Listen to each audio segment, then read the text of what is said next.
Bonsoir mes amis, bonsoir mes abonnés, j'espère que ça va chez vous ce soir. Et bien ce soir nous allons parler un peu de la biographie et de la carrière de Jet Li, ainsi qu'un film qui avait marqué les esprits, qui était sorti en 2006. Je veux parler du Maître d'Armes. Donc je vais vous raconter un peu le scénario et vous raconter un peu d'autres histoires sur le personnage que joue justement Jet Li, qui est d'autre que Yeoja. Yeoja, oui c'est ça, je le prononce bien, qui était un grand maître des arts martiaux dans les années 1800 jusqu'à sa mort en 1910, qui était même très étrange. Mais avant de commencer l'émission, je vais vous faire une démonstration de bâton et de nunchaku pour commencer un peu la soirée, pour vous mettre un peu dans l'ambiance avant qu'on soit posés tous ensemble devant l'écran, devant votre écran, sur votre lit ou votre canapé, pour m'écouter. Voilà. Mais quand même, avant de vous faire la démonstration, je voulais tous vous remercier, mes abonnés et mes amis. J'ai vu que les studios de Fenris ont explosé. Je suis passé à 263 abonnés, donc je vous remercie beaucoup. Et la vidéo de Bruce Lee que j'avais postée, a dépassé les 16 000 vues. Hein, je crois qu'on est à 16 800 et des poussières. Je ne pensais pas que ça allait faire un autant succès, donc cela veut dire que vous avez apprécié ma vidéo. Et que j'espère que cette vidéo sur Jet Li, le maître d'armes, vous plaira aussi. Il faut savoir que je fais ça parce que ça me fait plaisir de le faire. Mais je vous remercie énormément, mes amis, et j'espère, et mes abonnés, et j'espère que j'aurai l'occasion de vous voir, de discuter avec vous en live, un de ces quatre. Mais avant de commencer la vie sur Jet Li et sur le maître d'armes, je vais vous faire une démonstration de bâton, en musique bien sûr.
Voilà, j'espère que cette démonstration vous aura plu et je vous retrouve tout de suite après. Ne quittez pas.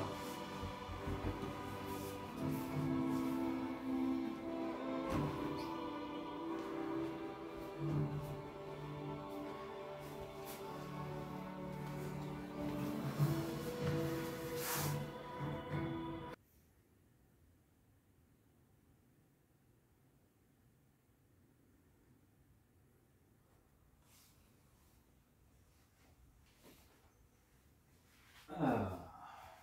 Alors, un petit café avant de commencer cette soirée. J'espère que ça va, mes amis.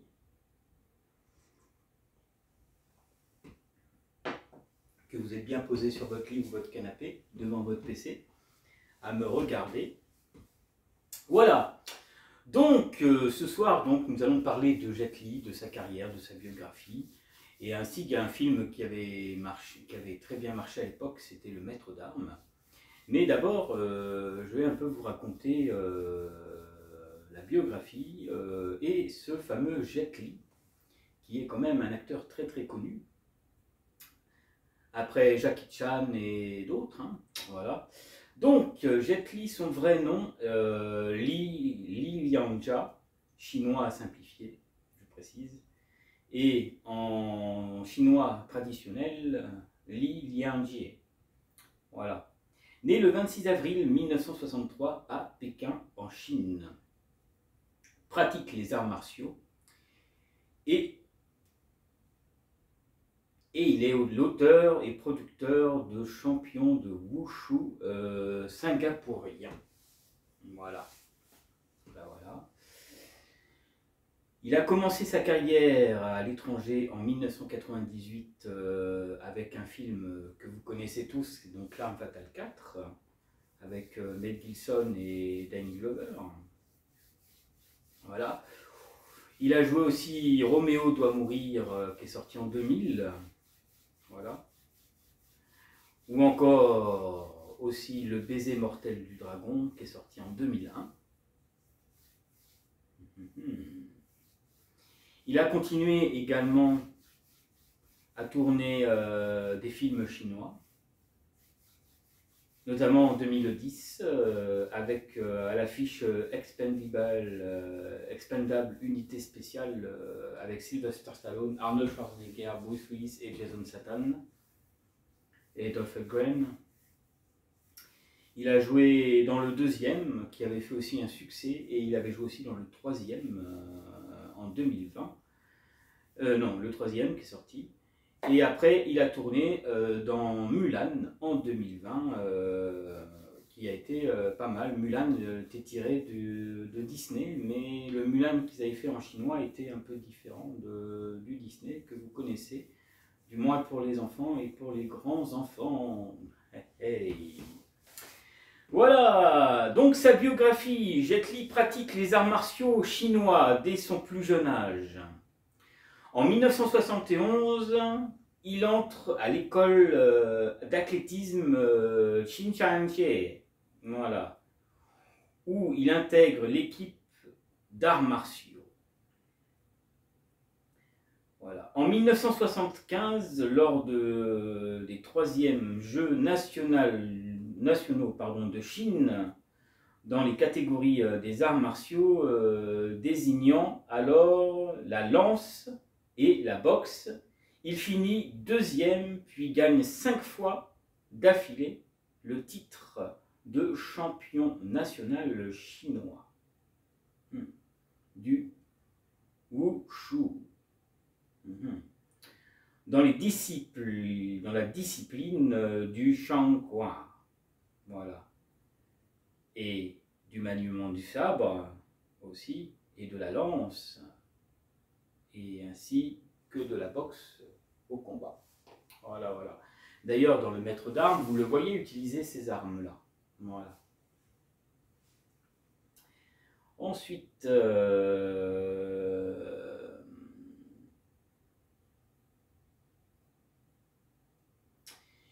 il accompagne alors certaines visites officielles chinois à l'étranger après avoir pratiqué une démonstration sur la pelouse de la Maison Blanche devant le président Richard Nixon à l'époque aux États-Unis. Ce dernier lui demande s'il veut devenir son garde du corps. Voilà. Plus tard, Li Liangjia, donc le vrai nom de Jet Li, lui dit qu'il ne veut devenir garde du corps de personne et particulièrement qu'il préfère défendre son milliard de compatriotes, donc les Chinois. Et sa carrière. Donc, à 16 ans, en 1979, Jet Li fait ses débuts au cinéma dans une série qui s'appelle Les Temples de Shaolin, qui immédiatement est un succès national. En Chine, artistique, martial, doté d'une maîtrise de technique impressionnante et perfectionnaliste, et travailleur et travaillé aussi. Voilà. Il est souvent comparé à tort en raison de Bruce Lee. En effet, Jet Li apparaît comme n'étant que pratiquement, tandis que Bruce Lee, lui, crée actuellement, enfin actuellement non puisqu'il est mort, hein, son propre style qui est donc le Jeet Kune Do. Mais ça, si vous voulez en apprendre plus sur Bruce Lee, il faut savoir qu'avant cette vidéo, j'ai fait Bruce Lee sur sa vie, sur sa carrière, sur les films qu'il a fait. Hein. D'ailleurs, je l'avais appelé la vidéo La naissance d'un dragon. Donc, pour ceux qui ne l'ont pas vu, je vous invite à découvrir ma vidéo. Il faut savoir qu'elle a dépassé les 16 800 hein, déjà. Et je pense que ça continue de monter. Voilà, donc allez voir par curiosité. Je fais notamment une démonstration de nunchaku et de bat télescopique aussi. Et là, ce soir, je vous ai montré le bâton, je vous ai montré encore du nunchaku. Voilà, plus quelques exercices de souplesse. J'arrive aussi encore à faire le grand écart hein, aussi. Mais ça, je ne vous le ferai pas devant. Avant tout, ce soir, nous sommes là pour parler un peu de la carrière de Jet Li. Et après, nous allons revenir sur le maître d'armes. J'en étais au Jeet Kune Do. Contexte de recherche théorique et pratique. Voilà. Il va devenir célèbre à l'étranger en travaillant avec Issue Han sur la série Il était une fois en Chine qui est sortie en 1991. Où il fait donc une démonstration de son art du combat. Il tourne d'ailleurs une nouvelle version du film de Bruce Lee, La Fureur de vaincre. Voilà. Alors, Il était une fois en Chine, ça c'est vraiment un film que je vous conseille de voir. Il y a plusieurs suites. Et je vous invite à découvrir ça. Et les arts martiaux sont bien représentés. Le pays, la culture, voilà, tout ça, c'est vachement bien représenté dans ce type de film. Donc si vous avez l'occasion de le voir, je vous invite à le voir. Voilà. Donc ensuite, repéré par Hollywood, il va se faire connaître aux États-Unis et en Europe dans un rôle de méchant dans L'Arme Fatale 4 en 1998, ce dont je vous parlais tout à l'heure. Il va ensuite tourner d'autres films occidentaux, notamment avec Luc Besson, comme producteur, cinéaste, mais continue parallèlement à tourner en Chine avec le réalisateur Zhang Yimou et dans la province de Hong Kong.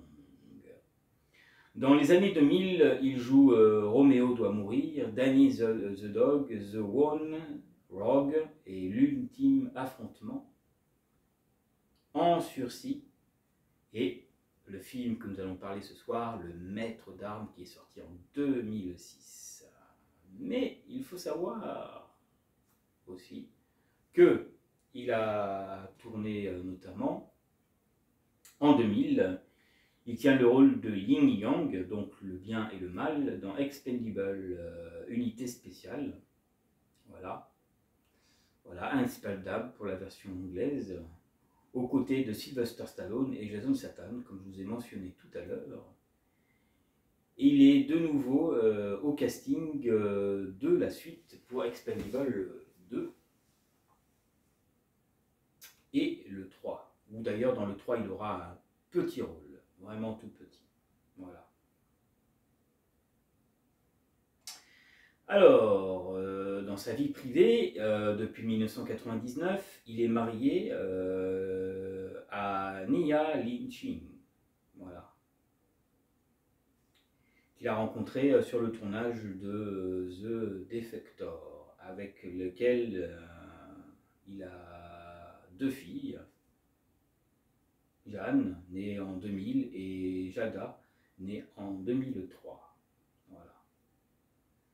Et oui, alors maintenant, voici une histoire intéressante qui est arrivée à Jet Li pendant le tsunami qui s'était produit, que je me souvienne, en Indonésie.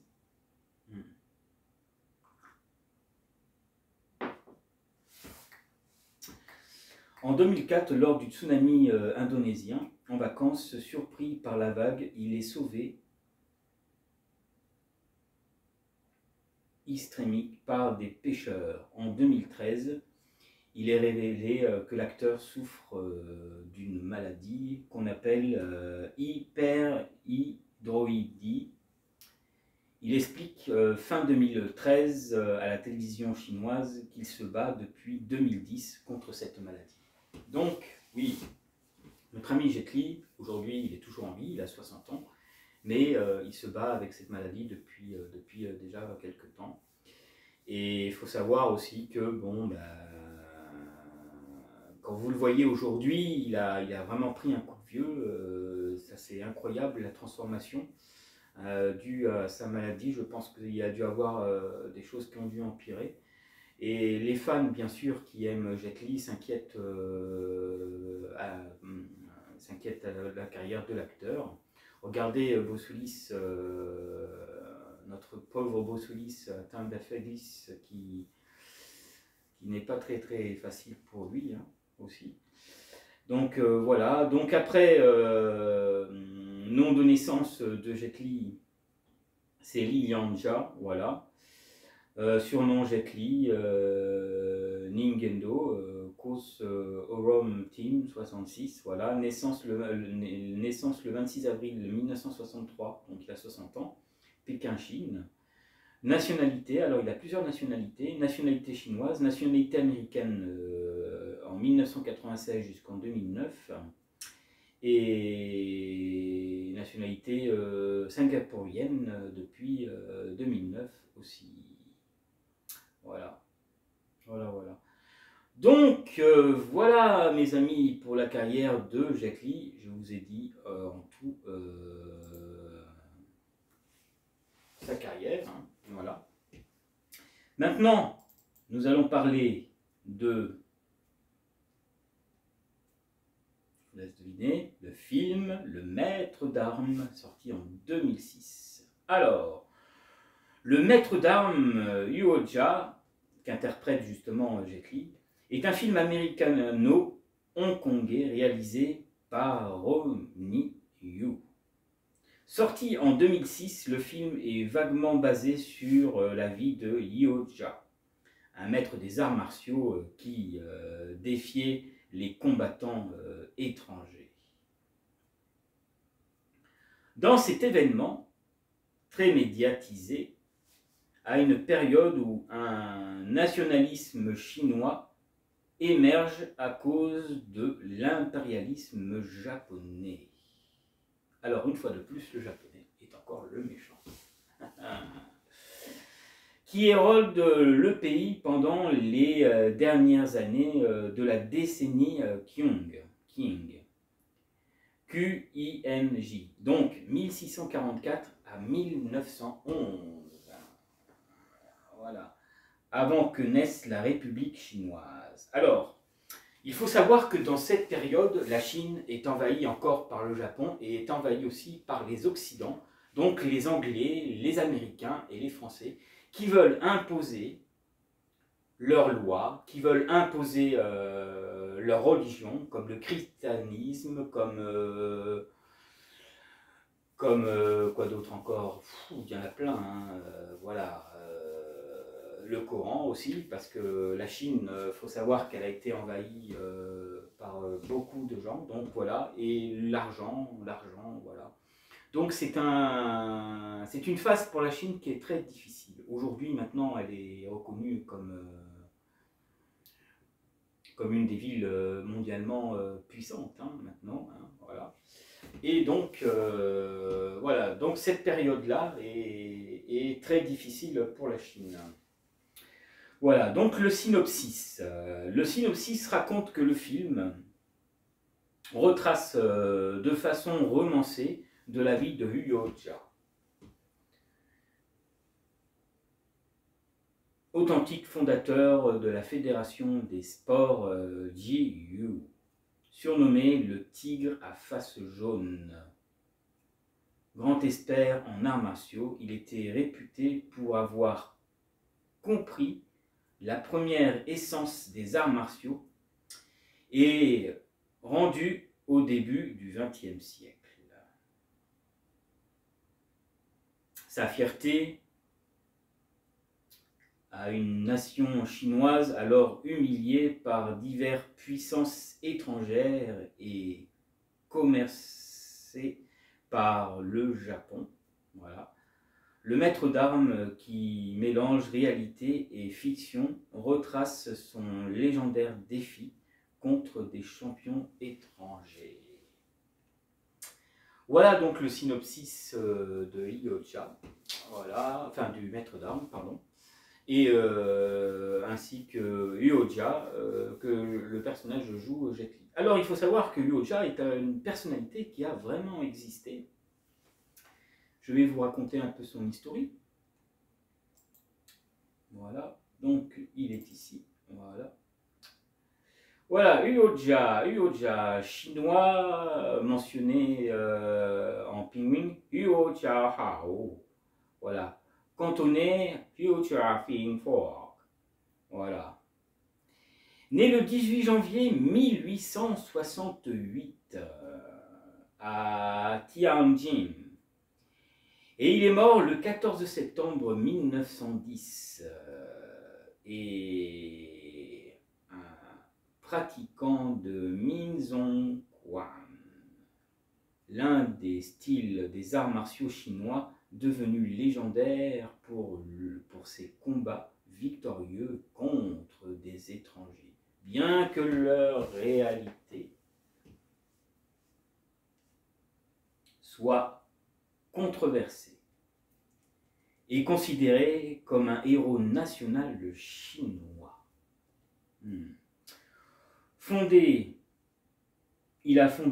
National chinois, il a fondé à Shanghai, il connaît une très grande popularité, tout comme les autres héros nationaux de maître Wen Fi Han. Voilà, ça c'est un autre maître qui est connu aussi et qui fait partie des légendes dans les maîtres d'arts martiaux. La biographie de Huo-ja. Le maître le plus célèbre du combat, Mi Zhong-Kwa, ou Mi Zhong-Hye, en cantonais, est probablement Huo-ja, le dernier des 4 fils de Huang Di, que son père écarte initialement de l'enseignement martial à cause de sa faible constitution. Et pourtant, malgré ses petits problèmes, il apprend quand même. Voilà. Et alors ensuite, voilà, faible constitution, et c'est pourtant lui qui deviendra finalement le successeur officiel de la tradition familiale de la 7e génération.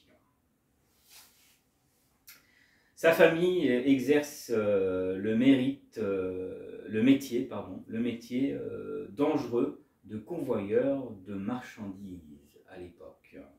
Voilà.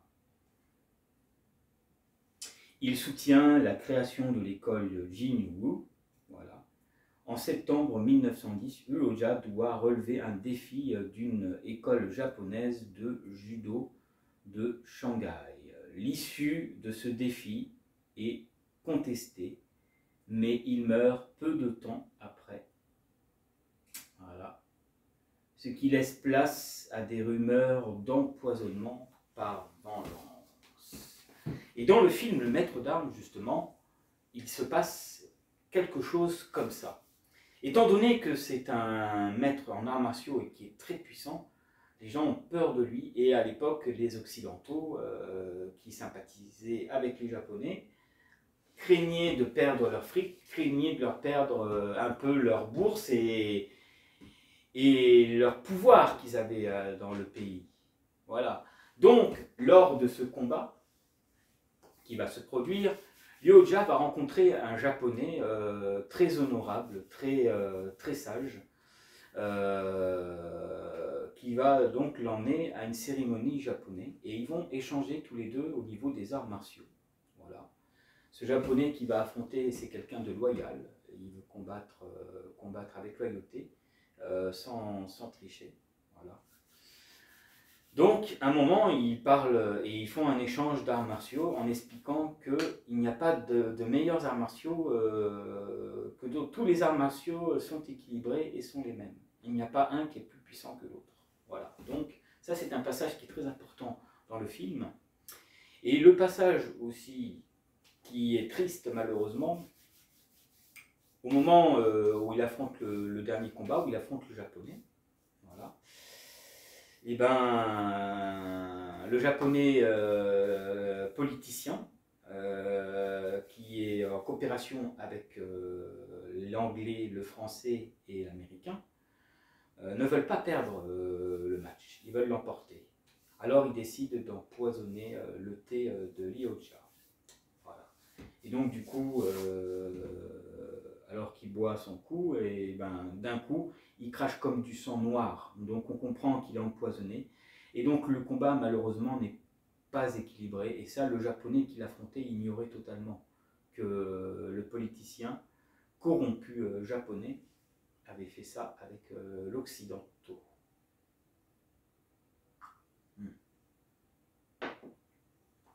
Malgré tout, Ryoja, joué par Jet Li, va se battre jusqu'au bout. Et à un moment, il fait une technique qui est très impressionnante, que même le Japonais comprend, grâce à coup qu'il aurait pu porter, mais qui s'est retenu quand même, pour vous dire qu'il a même de l'honneur, ce personnage, ce Jet Li, hein, dans Ryoja. Le Japonais, au fond de son cœur, comprend qu'il gagne le combat, malgré qu'il est empoisonné et qu'il perd un peu son équilibre et qui tousse et qui n'est pas bien. Voilà. Alors, le Japonais, alors que Ryoja est allongé par terre, il le ramasse, il le tient et il le lève et il lui donne la victoire. Alors le Japonais corrompu, politicien, n'est pas d'accord et s'énerve après le Japonais qui a dit que c'était lui qui avait gagné. Et il comprend qu'en fait, il n'était pas au courant, le combattant, qu'ils allaient l'empoisonner. Et qu'il lui-même dit, il lui dit que c'est même la honte du Japon. La honte du Japon de se comporter comme ça pour gagner du fric et remporter des victoires. Voilà. Donc, c'est une période très difficile pour la Chine. Ils ont gardé leur tradition, mais l'Occident veut imposer leurs règles, veut imposer leur culture, leur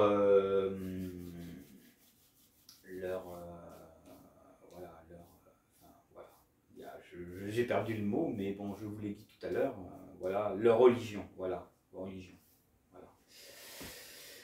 Voilà mes amis pour la biographie de Ryoja. Voilà, je vous ai montré la photo en début, hein, vous avez vu Jet Li, et puis le vieux sage que vous avez vu en noir et blanc, il s'agit du vrai Ryoja. Voilà. Voilà mes amis, donc comme promis je vais vous montrer quelques séquences du film et ensuite nous nous quitterons. Voilà, voilà, allez, restez avec moi, voici quelques séquences du film.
Et voilà, mes amis, j'espère que les petites séquences vous auront plu. Alors, je ne vous en passerai pas plus, je vous laisserai découvrir le film par vous-même. Voilà. Il faut savoir que quand même, au détail, pour vous dire, au début, il est très arrogant. Il veut devenir le meilleur combattant, il est très arrogant, il est détesté par tout le monde, hein, Ryoja. Voilà. Et à un moment, il y a un combat qui se passe entre un maître du dojo, du judo, où il lui envoie un coup qui le tue. Voilà. Et donc, un des élèves du dojo apprend que Ryoja l'a tué. Et donc, il décide de décimer la famille de Ryoja. Et quand Ryoja se retrouve donc face à sa famille et sa fille, sa petite fille décédée, ainsi que sa femme, et ça, il perd le goût de la vie. Voilà. Et en plus, il apprend que en fait, c'est un de ses élèves qui a dit exactement à ce japonais, ce disciple japonais, où il habitait. Et donc le disciple qu'avait Ryoja, en fait, il l'a trahi. Donc il est très en colère, il garde malgré tout son calme. Et dans ce film, ce qui est touchant, c'est que, et triste aussi, c'est qu'à un moment, il perd le goût de la vie. Il se lave plus, il se laisse aller, il veut mourir en fait, parce qu'il a perdu sa fille qui est morte, il a perdu sa femme, il a perdu toute sa famille. Voilà. Et donc c'est là qu'il va commencer donc un pèlerinage où il va être recueilli par des pêcheurs justement. Et il va rencontrer une femme chinoise aveugle. Il pourrait y avoir une histoire d'amour entre ces deux-là, mais cette personne, ainsi que la communauté qui habite plus ou moins la Chine dans la campagne, va l'aider à changer. Donc il va être plus sage, il ne sera plus arrogant, il prendra soin des autres, il sera prévoyant, il sera altruiste aussi. Voilà, donc il change énormément de caractère, et c'est ça qui est bien dans ce film. Et au moment où il doit repartir, car il veut voir comment ça se déroule et refaire d'autres combats, il découvre en fait que l'Occident, malheureusement, a envahi un petit peu la Chine. Voilà. Donc, il faut savoir que le Maître d'Armes, il existe une version longue. La version cinéma était de 1h43 et la version longue, elle fait 2h21. Alors, la version longue, 2h21, vous pouvez la trouver en Blu-ray aujourd'hui. Voilà. Donc, si ce genre de film vous plaît, eh ben, je vous invite à regarder la version longue quand même, si vous avez l'occasion. Sinon, contentez-vous de la version courte.